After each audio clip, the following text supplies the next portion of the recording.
ગુજરાતના ખૂણે ખૂણેથી પરસોત્તમ રૂપાલાનો વિરોધ થઈ રહ્યો છે અને પરસોત્તમ રૂપાલા પણ હજુ સુધી નબળા નથી પડ્યા. તેઓ પણ ડોર ટુ ડોર જઈ અને પ્રચાર કરી રહ્યા છે. ત્યારે હવે રાજકોટમાં ક્ષત્રિય સમાજનું મહાસંમેલન યોજાવા જઈ રહ્યું છે.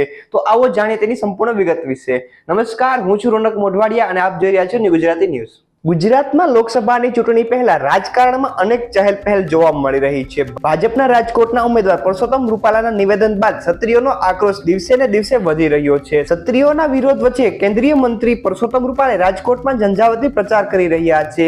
આજે તેઓ શહેરના ગંગેશ્વર મહાદેવના મંદિરે દર્શને ગયા હતા. જે બાદ પરસોત્તમ રૂપાલાએ શહેરના વોર્ડ નંબર 1 અને વોર્ડ નંબર 2 માં ડોર ટુ ડોર પ્રચાર શરૂ કર્યો છે. આજના પ્રચારમાં પરસોત્તમ રૂપાલા સાથે રાજ્યસભાના સાંસદ રામ મોકરિયા અને ધારાસભ્ય દર્શિતાબેન શાહ પણ હાજર રહ્યા હતા. તેમની સાથે શહેરના પ્રમુખ સહિતના આગેવાનો પણ ઉપસ્થિત રહ્યા હતા.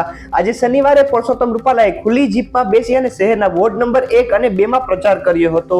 શહેરમાં ગાંધીગ્રામ વિસ્તાર, ગૌતમનગર સહિતના વિસ્તારોમાં તેઓ પ્રચાર કરી રહ્યા છે. આ પ્રચારમાં મોટી સંખ્યામાં કાર્યકર્તાઓ અને લોકો પણ જોડાઈ રહ્યા છે. આજે કેન્દ્રીય મંત્રી પરસોત્તમ રૂપાલાએ શહેરના ગંગેશ્વર મહાદેવના મંદિરે જઈ પૂજા અર્ચના અને આશીર્વાદ લીધા હતા. અહીં તેમણે મહાદેવની પૂજા કરી અને જલાભિષેક કર્યો હતો.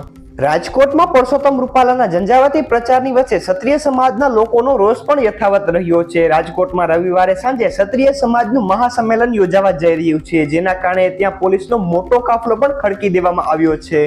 આ મહાસંમેલન અંગેની મંજૂરી હજુ સુધી મળી નથી, પરંતુ આ અંગેની મંજૂરી રાજકોટ પોલીસમાં થોડા સમયમાં આપી દે તેવી માહિતી પણ મળી છે.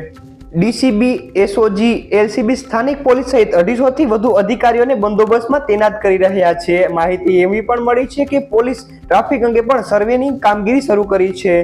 મંજૂરીની પ્રક્રિયા મોટાભાગે પૂર્ણ થવા આવી હોવાની પણ માહિતી સામે આવી રહી છે.